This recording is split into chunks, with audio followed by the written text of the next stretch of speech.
दर्पण टीवी। दिल्ली के रोहिणी सेक्टर 9 के जीडी गोयनका स्कूल टीचर की आत्महत्या ने तूल पकड़ लिया है। जीडी गोयनका स्कूल के स्टाफ और अभिभावक ने आज स्कूल के बाहर प्रदर्शन किया और स्कूल प्रबंधक और पुलिस पर मामले को दबाने का आरोप लगा रहे हैं। आरोप है कि पीटीआई टीचर तनुप को पिछले 1.5 साल से वेतन नहीं मिला। अपने सुसाइड नोट में उसने बीजेपी में पूर्व विधायक और स्कूल प्रबंधक पर परेशान करने का आरोप लगाया है।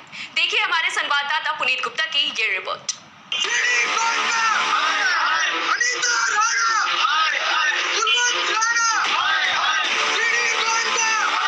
हमें अनूप सर के लिए न्याय चाहिए, जिन्होंने अपनी आज जान गंवा दी। ये मेरा गुस्सा है जो फटने वाला है। बस मैं यही जानना चाहता हूँ कि आप ये जो धांधली आप कर रहे हो, इसका उद्देश्य क्या है और क्यों एक टीचर को सुसाइड करना पड़ गया? दिल्ली के रोहिणी स्थित जीडी गोयनका स्कूल के पीटीआई टीचर तनूप जौहर ने अपने घर में ही खुदकुशी कर ली। जीडी गोयनका स्कूल के बाहर प्रदर्शन कर रहे स्कूल के अभिभावक और उनके नजदीकी इसके लिए स्कूल प्रशासन को सीधे तौर पर जिम्मेदार मान रहे हैं। आरोप है कि तनूप को पिछले 1.5 साल से वेतन नहीं मिल रहा था, जिसकी वजह से आर्थिक तंगी इतनी बढ़ गई थी कि उसे जीवन जीने से ज्यादा आसान खुदकुशी करनी लगी। तनूप ने आत्महत्या करने से पहले एक सुसाइड नोट भी लिखा है, जिसमें उसने इसके लिए स्कूल की मैनेजमेंट और स्कूल संचालक बीजेपी के पूर्व विधायक कुलवंत राणा को जिम्मेदार माना है। मैं विकास भारद्वाज जीडी गोयनका में एचओडी था स्पोर्ट्स, और तनूप भाई मेरे अंडर काम करते थे।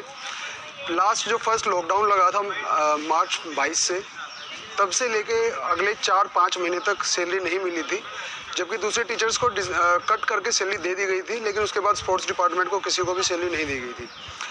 डायरेक्टर ऑफ एजुकेशन में हमने कंप्लेंट की थी पीजीएमएस के थ्रू, उसके थ्रू भी कोई समाधान नहीं निकल पाया। उसमें भी डायरेक्टर ऑफ एजुकेशन को मिसगाइड किया था स्कूल वालों ने।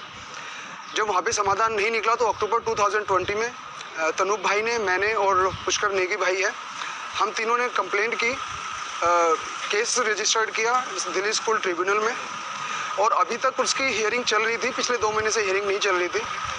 हमने स्कूल मैनेजमेंट को बहुत बार रिक्वेस्ट की कि सभी दूसरे टीचर्स को मिल रही है तो हमें भी सैलरी देना शुरू कीजिए, बेशक कट करके दे दीजिए, नो इशू विद इट, हमारा काम चलता रहेगा। लेकिन उन्होंने एक नहीं सुनी। इवन उसके बाद इन्होंने ये कहा कि आप पहले रेजिग्नेशन दो, उसके बाद आपको सैलरी मिलेगी। उसमें क्या पॉसिबिलिटी थी कि हमें रेजिग्नेशन देने के बाद भी सैलरी दी जाती।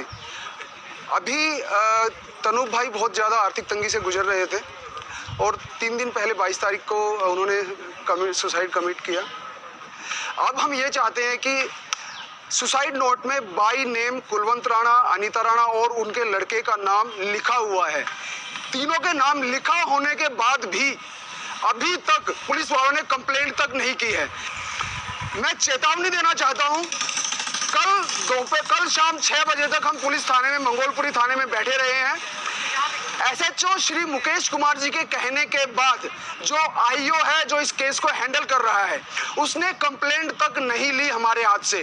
पहले उसने ये बताया कि नेट नहीं चल रहा, इसकी वजह से ऑनलाइन कंप्लेंट रजिस्टर्ड नहीं होगी।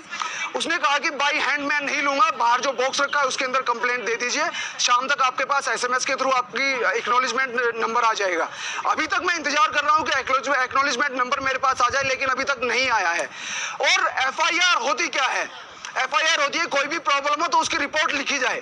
हमें ये कहा जा रहा है कि जब तक हैंडराइटिंग एक्सपर्ट की रिजल्ट नहीं आएगा तब तक एफआईआर नहीं होगी। ये कौन सा तरीका है इस तरह से डील करने का? कोई छोटी मोटी लड़ाई है क्या ये? एक भाई ने जान दी है अपनी। मैं सोनिया जौहर, तनुप जौहर की मिसेस। मेरा हस्बैंड यहाँ पे जीडी गोयनका में 6 साल से जॉब कर रहे थे। अभी पीछे लॉकडाउन में इन लोगों ने सैलरी नहीं दी।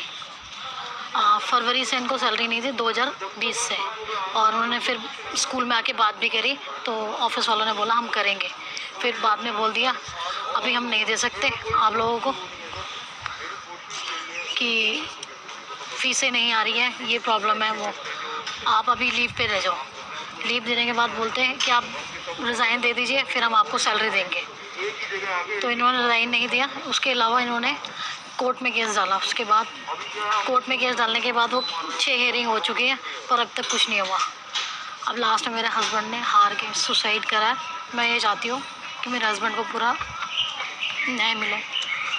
और सुसाइड में ये लिख के गया है कि जीडी गोयनका के स्कूल मतलब उनके ऑनर, उनकी वाइफ, उनका बेटा जो कुलवंत राणा, वाइफ उनकी प्रिंसिपल जो अनीता राणा, उनका बेटा, तीनों का नाम उन्होंने मेंशन किया है।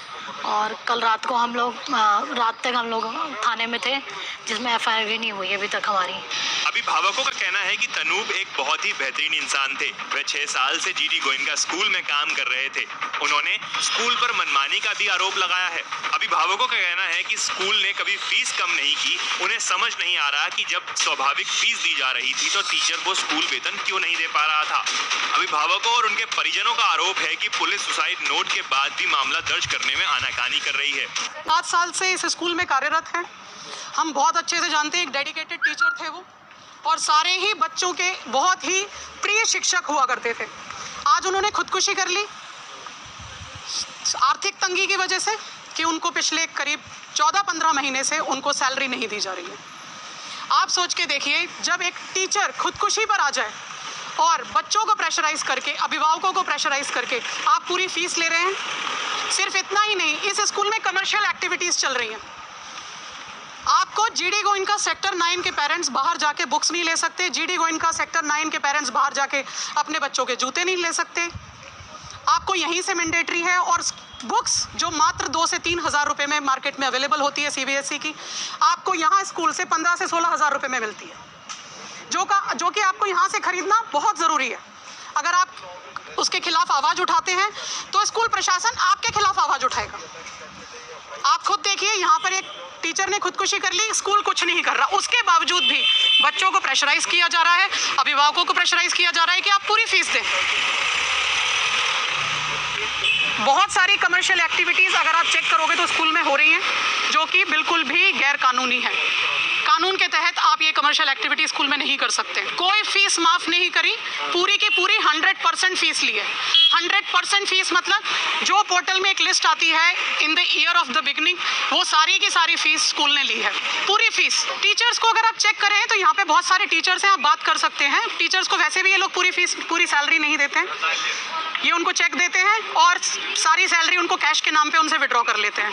ये हमें आज ही पता चला है, जो कि बहुत हमें दुख हुआ।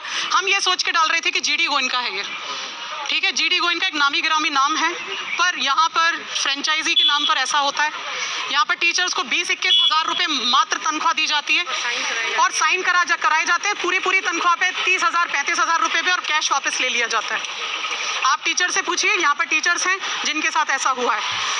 इतने टीचर्स होने के बावजूद भी, इतना बड़ा स्टाफ होने के बावजूद भी यहाँ पर ESI PF के तहत ये कवर भी नहीं है, जो कि बिल्कुल भी गैर कानूनी है। मेरा नाम गौरव शर्मा है, मैं पेरेंट हूँ, मेरे बच्चे यहाँ पढ़ते हैं। मुझे पता लगा कि हमारे एक टीचर थे स्पोर्ट्स के, अनूप जी, जिनकी डेथ हो गई, और उनकी मृत्यु का जो कारण था, उनके जो आत्महत्या का कारण था, वो सिर्फ इतना है कि इन्होंने 14 महीने से फीस नहीं, उन्हें कोई भी सैलरी नहीं दी। लेकिन सभी पेरेंट्स को इतना प्रेशराइज़ किया जाता है, अगर उनकी जो फीस है वो 2 दिन भी लेट हो जाती है तो बच्चों को यहाँ से क्लास में से, ऑनलाइन क्लासेस में से निकाल दिया जाता है, और हमें प्रेशराइज़ किया जाता है हमारे पास पैसे नहीं है टीचर्स को सैलरी देने के। जबकि हमने पिछले 14-15 महीने से लगातार यहाँ पे सारी की सारी फीस पे करी है, उसके बाद भी यहाँ पे टीचर्स को सैलरी नहीं दी जा रही। ठीक है, मेरा सवाल है स्कूल की पूरी मैनेजमेंट के साथ, जीडी गोयनका स्कूल सेक्टर 9 और जीडी गोयनका स्कूल की पूरी एसोसिएशन से, कि ऐसा क्या है जब हमने पैसे दिए हैं तो हमें इतना ज़रूर जानने का हक है कि एक टीचर को सुसाइड करने की आवश्यकता कैसे पड़ गई। अगर हमने नहीं दिए हैं तो आप बेशक सैलरी मत दो, लेकिन अगर हमने सैलरी पूरे की पूरी ट्यूशन फीस दी है, पिछले 15 महीने की ट्यूशन फीस दी है, तो कम से कम हमें इतना तो अधिकार आपसे पूछने का है कि आप ये बता दो आपने टीचर को पैसे क्यों नहीं दिए, कि एक टीचर को सुसाइड करना पड़ रहा है। हमने ये नहीं था कि स्पोर्ट्स के टीचर के लिए नहीं दिया, लाइब्रेरियन के लिए नहीं दिए, या किसी 4th क्लास के स्टाफ के लिए नहीं दिए, हमने तो पूरे स्कूल के सभी स्टाफ के लिए अपना जो फीस है वो पे करी है ना, तो आप सबको सैलरी दो। इस मामले में हमने स्कूल प्रबंधन से भी बात करने की कोशिश की। स्कूल प्रबंधन ने कैमरे पर आने से इनकार कर दिया, लेकिन कहा कि तनूब कॉन्ट्रैक्ट टीचर थे और उनका करार खत्म हो गया था। मामला कोर्ट में विचाराधीन है। बहरहाल ये मामला दिल्ली के बहुत बड़े निजी शिक्षण संस्थान के साथ साथ बीजेपी के बड़े नेता से भी जुड़ा है, लिहाजा पुलिस भी इस पर कुछ बोलने से बच रही है। और मैं आप सभी के माध्यम से एक छोटी सी बात ये कहना चाहता हूँ कि परसों से हम इवन कंप्लेंट, एफआईआर तो बात बहुत दूर की है, कंप्लेंट के लिए हम तरस रहे हैं कि कंप्लेंट लिख ली जाए। हमारे 3 दिन घूमने के बाद अभी तक कंप्लेंट रजिस्टर्ड नहीं की गई है और उनके एक फ़ोन कॉल के द्वारा सिर्फ 1, 2 और 3 पीसीआर की गाड़ियाँ यहाँ पे आ चुकी हैं। मतलब एमएलए होने का इतना बेनिफिट मिलता है क्या है? और कोई कुछ भी करता रहे, एक आदमी की जान चली जाए, उसके लिए तुम कुछ नहीं करो, और एक एमएलए के सिर्फ फोन की वजह से, उनकी एक कंप्लेंट की वजह से यहाँ पे इतनी सारी गाड़ियां आ जाए। मतलब कानून से ऊपर है ये एमएलए, और प्रेजेंट एक्टिव एमएलए नहीं है, एक्स एमएलए है, उसके बाद इसको इतनी सपोर्ट मिल रही है। हम नॉर्मल आदमी कुछ भी नहीं है क्या? अनूप सर को इंसाफ दिलाने के लिए पूरे स्कूल के जो अभिभावक हैं वो यहाँ पे मौजूद हैं, स्टूडेंट्स यहाँ पे मौजूद हैं, और जो उनके सह अध्यापक थे वो भी यहाँ पे मौजूद हैं। और हालांकि ये ऐसा पहला मामला नहीं है, कई निजी स्कूलों की ऐसी शिकायतें आती रहती है, तनख्वाहों को लेकर के अभिभावकों को तनख्वाहें नहीं दी जा रही है। हालांकि कोविड के नाम पे, ऑनलाइन क्लासेस के नाम पे जो स्टूडेंट्स हैं उनसे तो पैसा लिया जा रहा है, फीस तो ली जा रही है, मगर टीचर्स को नहीं दी जा रही है। जेडी गोयनका के साथ मामला यही हुआ। हमने यहाँ के मैनेजमेंट से भी बात करने की कोशिश की, लेकिन हमें सिक्योरिटी पे यहीं पे रोक दिया गया कि अंदर कोई मैनेजमेंट नहीं है। दिल्ली दर्पण टीवी के लिए पुनीत गुप्ता।